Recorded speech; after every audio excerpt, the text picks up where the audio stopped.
Hello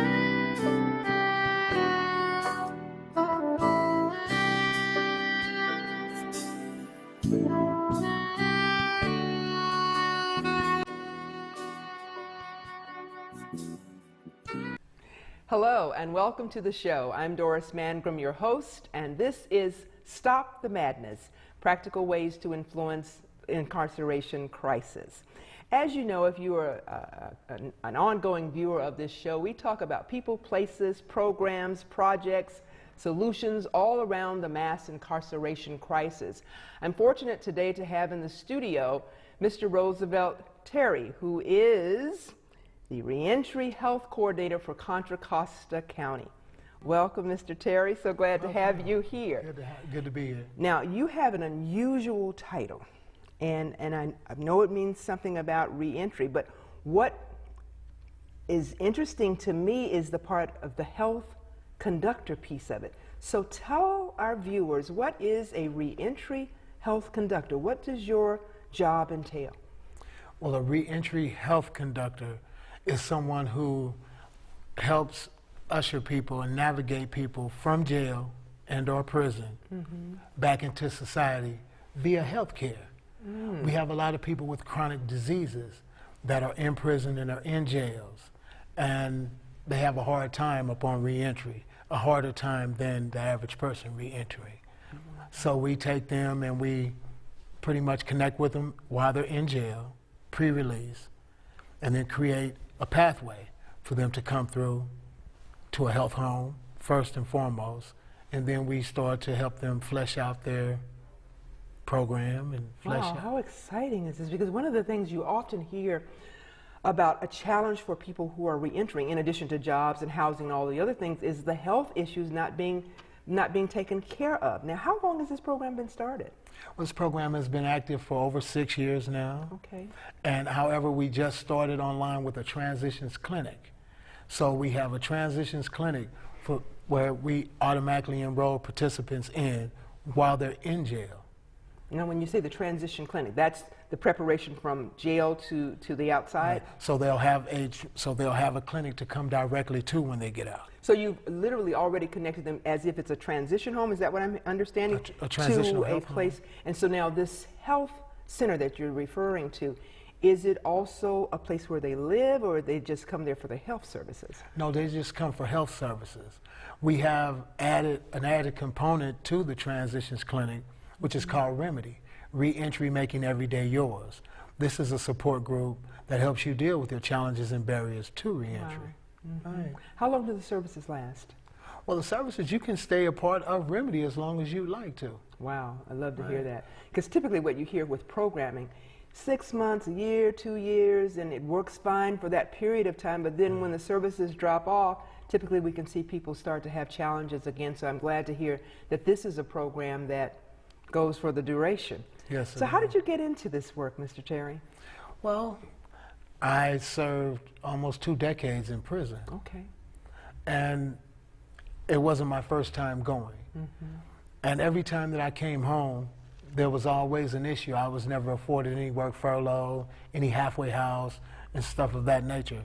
So while I was in prison, I started seeing a lot of young people come. A lot of young men come to prison that didn't have education and were suffering from various different chronic diseases, some mental illnesses, some taking just psychotropic medication to be able to sleep the time away.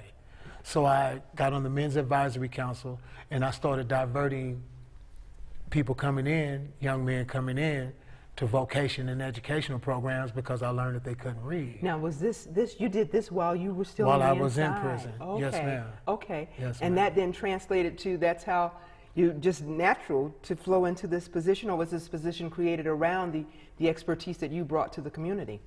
Well, the position was there. I started as an intervention specialist. Okay. To where I met all my participants while they were in John Muir Hospital after being shot or stabbed, victims of violent crimes. So, and then that transferred, when that contract was over, I applied for Contra Costa Health Services, and man, here we are now. Did you have any idea, it sounds as if you did this from the heart, that you saw a need and you filled it. Did you have any idea that it was going to translate into what it has become for you in terms of your becoming the reentry health coordinator and in terms of the success that you've seen in your life even after incarceration? To be honest with you, they say that God has better dreams for you than you ever could imagine. I never could imagine myself being this given. You were a leader among yes, those. And I'm sure that, you know, having done this work myself for so many years, I'm sure that you are probably very, very successful in the work because of your background. So men, is it for men and women, I'm assuming? It's for men and women, yes. Okay, do you have a female counterpart that works with the women, or do you work with both? Yes, I do have a female counterpart. Okay, yes. okay. I was just curious. She's excellent. Usually that's what happens. There'll be a female for the women, etc. But to have someone with your background working with people who are coming out who have a similar background, I'm sure has been very effective. Tell me, let's segue now to talk about the state of mass incarceration in terms of what you see as some of the strides that have been made in the 6 years that you've been on the job. What are some of the things that you've seen that have become better, if you will, that have improved, that you're seeing more services, more programs for, or are we still basically at the same place needing a whole lot more help than we have? Well, I would say that I've watched Contra Costa County come a long way. Okay. And the state of California, I must say. Okay. They've passed a lot of different propositions and they've undone a lot of the things that they've done. That was really needed. Right, sure. to begin with. They are offering a lot of programs. And my advice would be to take advantage of the programs, whether they are wholehearted in their providing of the program or not, because it requires that you pay attention, and reentry requires programming. There are some organizations that are doing some really great work, but we can always use great people, such as yourself, to inform the people about the services that are existing. Yes, ma'am. So how do, you know, I hear you say that people come out of jail and they know about your program. But what about those who are in the community that may not have been aware of what you do? People who come in, say, from another county to live in Contra Costa County now, can they also use your services as well? Yes, they can. As a matter of fact, we do very aggressive targeted outreach within the community. Throughout the whole Contra Costa County, we do very aggressive targeted outreach. You know, when I talk to people who do the work that you do and with the hands-on that you're doing, I always want to know if there's a story that you can share with our viewers of someone or some organization that you saw at this point when you started to work with them and that you've now just seen to flourish, or that they're making their way and you know that their outlook is clear and their path has been made plain. Do you have a story that you're able to share with us of an individual? We don't need a name, just a general story perhaps of something or something that has really given you hope that this program is working in the way that it should. Maybe it's not a person. Maybe it's something that you talked about, what you've added on, the Remedy support group. Maybe you can tell us about that and how it's going. Well, when I started, we had Remedy in East County and West County, East Contra Costa and West Contra Costa County. And when I first had my support group, I had 3 participants. Okay. Myself and 2 other people. Okay. And I made a connection with another organization called Goodwill Bridges to Work. And instead of me going to do a lot of community outreach, because I wasn't getting the type of results that I wanted from the community outreach, I went to an employment agency who had probation as a referral service. Wow. And I asked them to redirect their participants to come to the support group because it filled a cognitive behavior workshop for them. And so I've watched my support group go from 3 people to an average of 15 people every 2 weeks. I've watched people retain employment. Out of the 15, I'll say 10 retain transitional employment, and I watch 5 move into permanent employment. Well, see, now I asked you for one success story. You about to give me 25. Well, that's a success it. story of Remedy. Absolutely Remedy, wonderful. the support group is really galvanized. They really take care of each other. Well, you know, I'm a firm believer in support groups. You know, people often ask, well, what can we do? You know, we don't know what to do. How do we get started? Well, if you have a space and you have a few healthy snacks and you've got a little bit of time, start a support group. Because literally what happens, and you, I'm sure, can attest to this, literally what happens in a support group, you have people, one, who are coming together to find out they're not alone. Two, they're coming and they're finding out that, wow, there are some services and resources that I was not aware of. And three, they're going to tell you what they really need if what you're giving them is not. And so at the end of the day, it's going to be a win-win. As you said, you began to expand your support group. Yes. And people then began to tell you some of the needs they had. You began to connect them with resources. So at the end of the day, it's one of the simplest ways for people to get in, jump in, do something that's going to impact their lives and the lives of the people that they're serving. Would you agree with that? I would definitely agree. I would definitely agree. I was afraid you were going to say no. What do you see now in terms of, you know, we hear a lot about people needing to get out because of overcrowding. I know they've moved some people around. What are you seeing in terms of the influx of people who are coming into the county? Have the numbers grown in Contra Costa County? Are you seeing more people coming out? Has it slowed down? Or is it about the same of people that are connecting with your programming? People are coming out. The various different propositions that they're passing, starting with Proposition 36, then you have Proposition 47 and Proposition 57. All of these propositions are designed to release people back into society. Some of that is changing the felonies, some felonies to misdemeanors, Yes, and ma'am. and shortening times and all those kinds of Yes, things. it is. Okay. Various different time credits and so on and so forth. That's why they're starting all the programs in society now to have places for these people to land. You know, they're setting up navigators, community help workers, and people to really help get people situated. And when you talk about people to help, one of the things that always comes, not first, but probably second, third, is churches and our faith-based community, because I personally see faith-based as the hub, or should be the center of our communities. You know, that's where a lot of people congregate. They already know each other. They are already somewhat, in some cases, really well-run machines. Some cases, you know, working towards becoming that. But they're coming together. What have you found in Contra Costa County, or the area that you serve, has been the support that you're receiving from your faith-based organizations? Has it been what you would like it to be? Could it be improved? If so, how? Well, I must start this by saying that I wrote a scathing report about the churches and the masjids in our neighborhood in about 1997.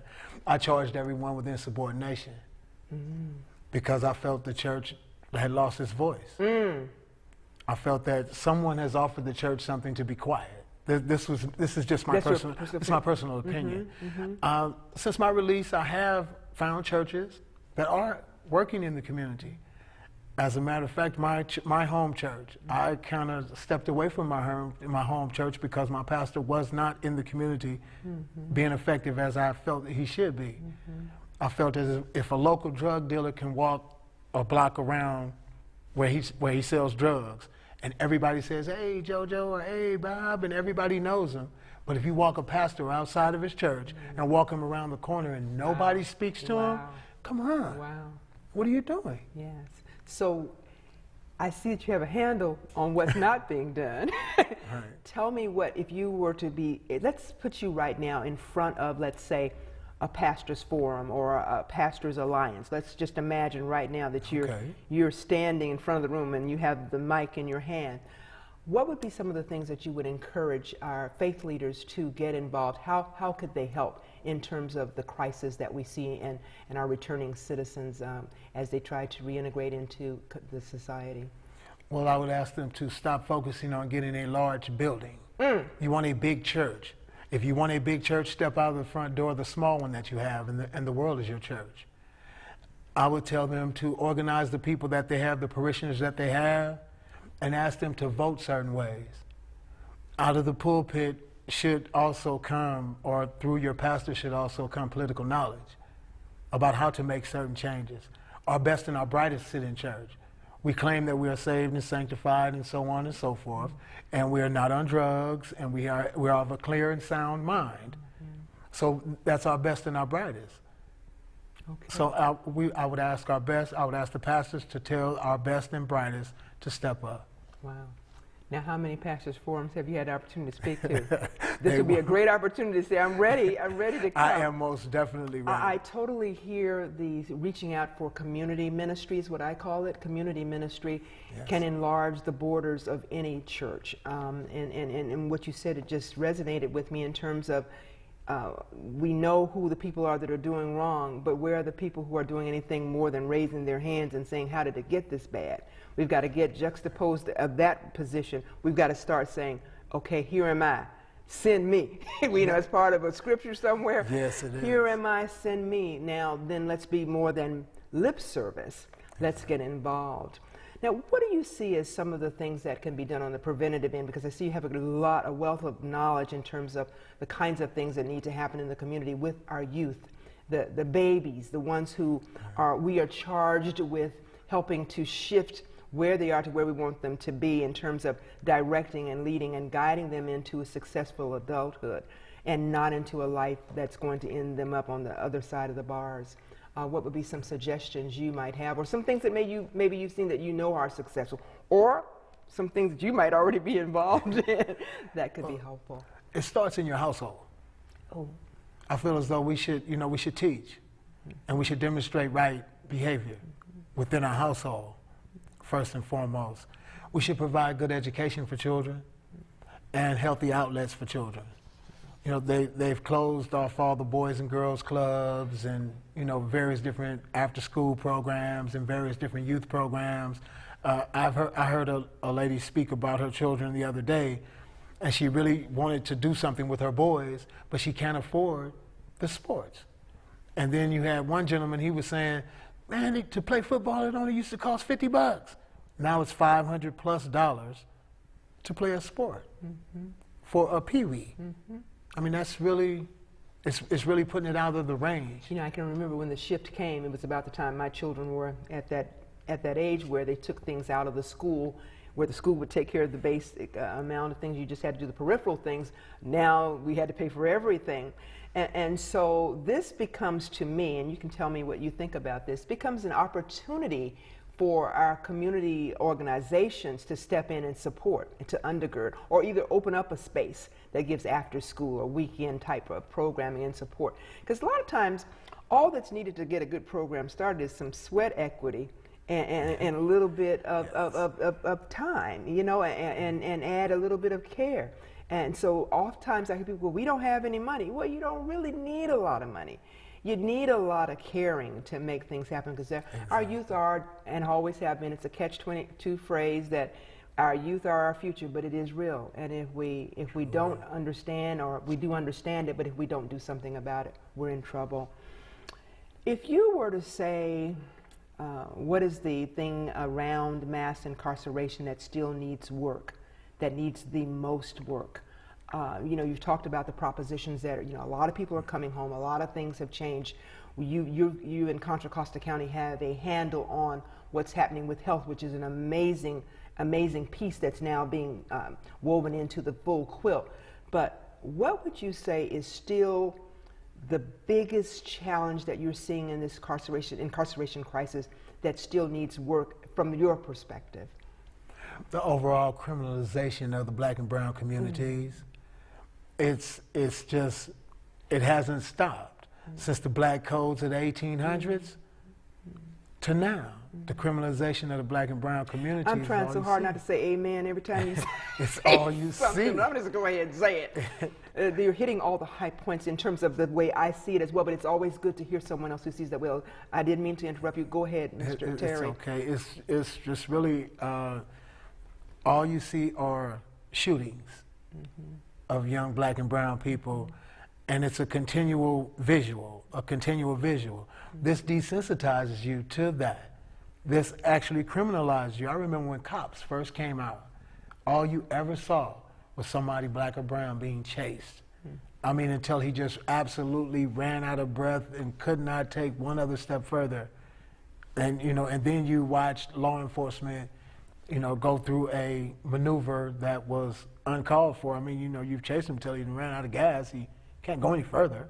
So art became life, or life became art. Exactly. They brought it from the screen and showed it to you all the time.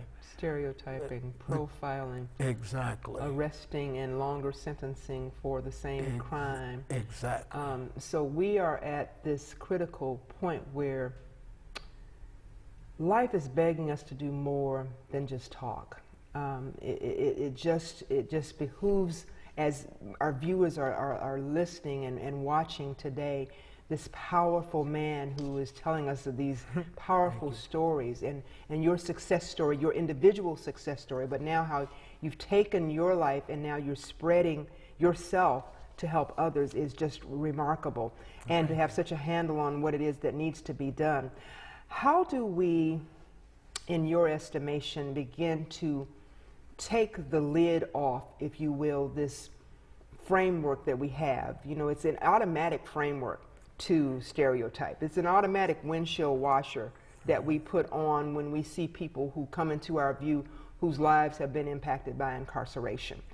We say, oh, no good, they can't do this. Oh, wow, you've been impacted by incarceration, I can't get close to you. What are some of the things that we as a society can do to unpack some of those myths around the returning citizens who are coming home? You know, I always say that we have to find our shared humanity. If we can begin to recognize that everyone who's breathing on the planet has just as much right as the next person to be here, and understand that that shared humanity doesn't mean that you like what they do or approve of their behavior, but it means that you're going to be better in the services and the programs and the way you treat people, because you first of all recognize them as a human being. What do you see is a way for us to begin to stop this madness? Well, you really hit on the tip of it, humanity. Human rights before civil rights. Then comes civil rights after human rights. But if I wanted to tell people about other people that are coming home from incarceration, give them an opportunity. That was something they did. It doesn't actually define who they are. Right. It really doesn't. And you might find that you'll find a studied, accomplished person coming back into society if you give them the opportunity. You will find a disciplined person, a patient person, someone who knows how to follow things through. They had to wait for the release date. And the fact that they made a release date was made the difference. You have murderers that people really feel like, okay, well this guy will never change. No, what happened on the paper, what's on the piece of paper changes, won't change, pardon me. The person can change. Absolutely. The person can change. The charge won't, the person will. You know, it's so wonderful to hear you say what you're saying. I hope that you can now paint a picture for our viewers who may never have been in contact with a person who is returning to the community, or think that they understand what it's like for someone who's returning to the community. Can you paint a real picture? We hear jobs, housing, people need that. That's real. Right. But what is that full picture of what a person may feel like when they're coming back, almost as if they're an alien, depending on how long they've been gone, to return to a society that has changed so much? Help us to understand that. You feel isolated. I mean, there's a certain amount of fear that you were able to mask while you were in prison. But then the mask comes out in society. It's time to perform. No one is feeding you. No one's washing your clothes. No one is allowing you to lie around. You know, it's real time and real things. So the mask comes off, and people are really afraid. It's more so fear when you first come home. Will I fit in? Will I be able to take care of myself? Will I be able to be the man that I'm supposed to be? Jail, prison is designed to take a lot of that from you. It's designed to really break you down, to take that away from you, your ability to do for self, and your feeling of responsibility for self, for community, for family. It takes that away. In my opinion, it puts you in an infantile state of mind to a certain degree, because so much is being done for you. So you have a fear of being able to function outside. To be honest with you, my personal story, when I first came home, I saw people with a lot of people with backpacks. I thought these were students. And I come to find out that most of those people had everything they owned in that backpack. It broke my heart. I had never seen so many people begging a day in my life. I had never seen so many people without somewhere to go a day in my life. It's, you know, you have to just realize that a lot of people that are re-entering just need an opportunity. They just need an opportunity. Which goes back to what we said a little bit earlier, respecting that returning citizen as a human being. Yes, ma'am. If you see them as someone who shouldn't be back, that we should have locked them up and thrown away the key, that's the way you're going to respond. It is a very challenging road, having worked with thousands of people in your circumstance, or in your former circumstance, or what you just Yes, described for us. It is a very difficult road, but so many people on the outside don't want to hear it until they or someone that they know has experienced it. Exactly. And so it's challenging to get to that place of helping people to recognize our shared humanity, because in the end, we all win. Yes, you do. When we have our returning citizens coming home who are able to just mesh back in. Back in the day, you know, when they were tying the yellow ribbon around the old oak tree, folks did their time and they came back home and they just went on about their business. Somewhere we lost that. And we put rehabilitation on the buildings, you know, the county rehabilitation. That's the last thing that should be on there until we truly begin to rehabilitate. But it's so wonderful to know that programs like yours exist, and that we're beginning to get a handle on what's really important, that we're beginning to understand that we need to walk alongside people to help them. But I want to make sure, because we're running out of time, to make sure that you tell people how they can get in touch with you, and how they, you know, if they want to get into the services or just want to get more information from you. So tell them, you know, what your number is or whatever you're wanting to give out as far as information, of contact information. Okay. My contact information is roosevelt.terry@hsd.cccounty.us. And you could definitely be sure that I will respond. Okay, I believe that. You have given us hope. Stories like yours are clear about how servicing and supporting people work. Because I believe at the beginning you said 2 decades of your life. That's 20 years of your life you spent behind the walls. So you are proof perfect of what can happen when you're getting the right connections, when you've given the right support that you need, and all those things that make a person welcome home. Yes, ma'am. Thank you. So, viewers, thank you so much for joining us today at Stop the Madness in This Life After Incarceration series. Mr. Terry has been a wealth of information from the point of view of a professional, of someone who knows of which he speaks.